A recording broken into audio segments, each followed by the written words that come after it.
In a dramatic escalation of an already prolonged and devastating conflict, the Israel Defense Forces, IDF, announced the targeted killing of a senior commander in the armed wing of Hamas, described by Israeli authorities as one of the final key operational leaders behind the attacks of October 7, 2023. The operation, carried out in a densely populated area of Gaza City, was confirmed by both Israeli and Palestinian sources and has reverberated across the region, intensifying debate about the future direction of hostilities.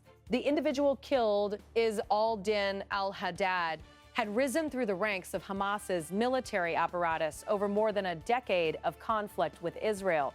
According to statements from the IDF, he was among the last surviving figures directly involved in planning the October 7 assault, a day that marked the bloodiest breach of Israeli territory in decades and triggered the full-scale war that has since reshaped the political and humanitarian landscape of the region. Israeli military officials framed the operation as a significant strategic achievement, signaling the dismantling of the remaining leadership structures that were responsible for orchestrating that unprecedented assault. In internal briefings and public statements, commanders described al-Haddad as a tactical mind deeply implicated in both the conceptual development and operational execution of the October 7 attacks. He was accused of involvement not only in battlefield planning, but also in ongoing activities against Israeli forces and in maintaining the captivity of hostages taken during the initial incursion. The strike itself was executed with precision munitions in a residential neighborhood, a fact that has intensified scrutiny and local outrage as civilians often bear the brunt of military engagements in such settings. Palestinian health authorities confirmed that several members of al-Haddad's family, including his wife and a young daughter, were killed in the strike, a lost T.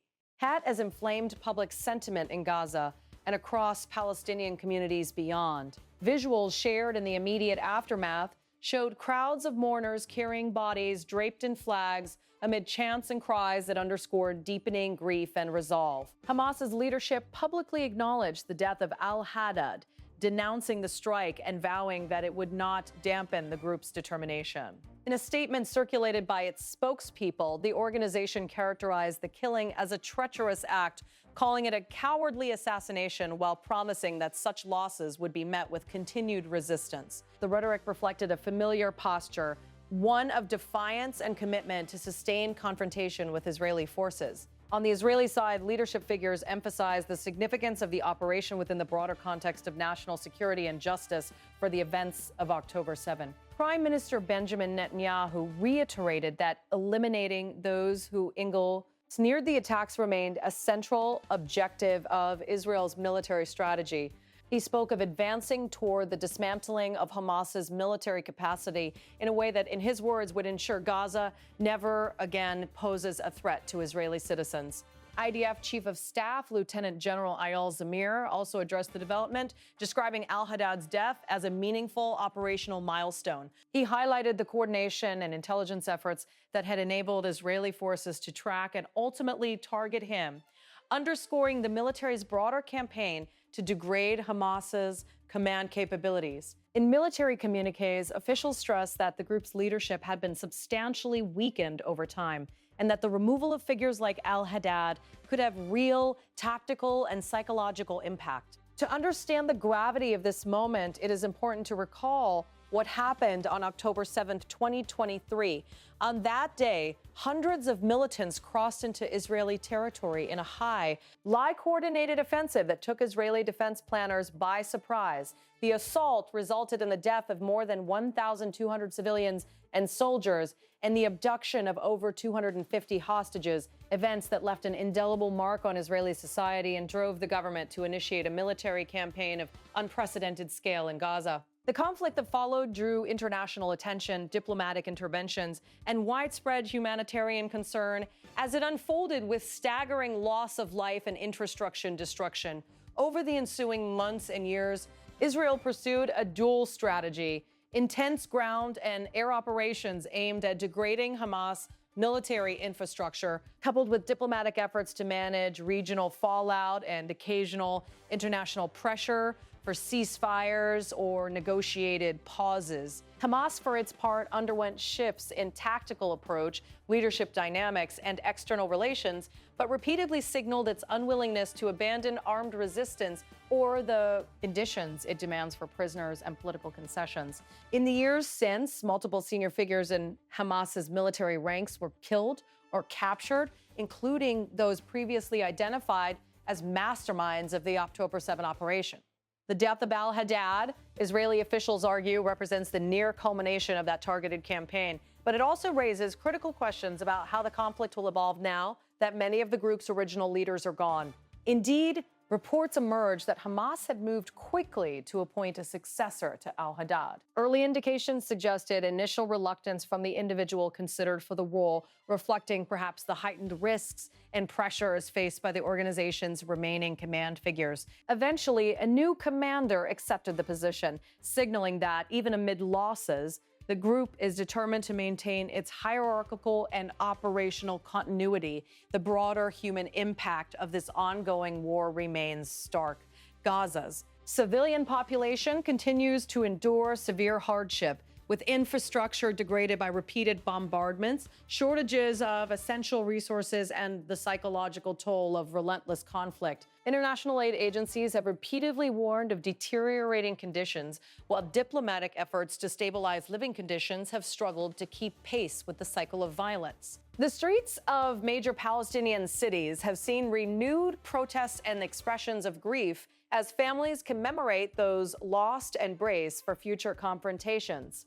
In Israel, memories of October 7 still shape national politics and public discourse. Families of the victims and hostages remain central voices in the narrative, demanding accountability and security measures to prevent similar tragedies. The government's actions continue to be influenced by a combination of domestic pressures, geopolitical considerations, and evolving military realities on the ground.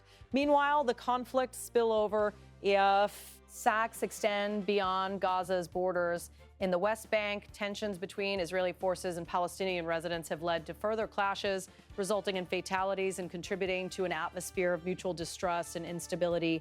Around the region, governments and international bodies watch closely, balancing concerns about security, humanitarian implications, and diplomatic relations with diverse actors involved in or affected by the conflict. The timing of al-Haddad's killing also coincided with domestic legal and political developments within Israel. Shortly before the strike, legislation was passed establishing a military tribunal to try militants accused of involvement in the October 7 attacks. This move was seen by supporters as advancing justice and accountability, but by critics as further entrenching a cycle of militarized responses rather than fostering avenues for conflict resolution. International reactions to the killing of the Hamas commander were mixed. Some countries welcomed the removal of a figure linked to brutal attacks and reiterated Israel's right to defend itself. Others expressed concern about escalating violence and the broader humanitarian consequences, calling for renewed efforts toward de-escalation and long-term peace solutions. Human rights organizations reiterated their calls for all parties to uphold international humanitarian law and avoid actions that disproportionately affect civilians. In the streets of Gaza City, the death of al-Haddad transformed quickly from military bulletin to a deeply personal and collective wound. Funeral processions drew large crowds with chants and slogans emphasizing resistance and mourning. For many Palestinians, his death symbolized both the cost of continued conflict and the resolve to persevere. For Israelis, the strike was portrayed as justice for victims and a narrowing of the circle of those responsible for past atrocities. Analysts suggest that the ramifications of this moment may unfold over months rather than days. The removal of a senior military leader may disrupt certain operational capabilities in the short term, but it may also harden positions, leading to cycles of retaliation and counter-retaliation. The resilience of militant networks, especially those embedded within dense civilian environments, complicates predictions about how quickly or effectively any side can achieve lasting strategic objectives. As this chapter of the conflict continues to evolve, the core issues that fuel tensions remain unresolved. Disputes over territory, governance, security, and fundamental rights persist, and each flashpoint, whether a targeted strike, street clash, or political decision, reverberates across communities on both sides. The emotional and physical toll on ordinary people caught in the crossfire of events set in motion years ago endures as a haunting backdrop to military and political maneuvering. What is clear is that the killing of Izz al-Din al-Haddad represents more than a tactical victory for one side. It underscores the enduring complexity of a conflict marked by deep historical grievances, asymmetric warfare, and profound human suffering. Whether this event will push stakeholders toward a new phase of confrontation, negotiation, or stalemate is a question that analysts, diplomats, and communities alike are only beginning to grapple with.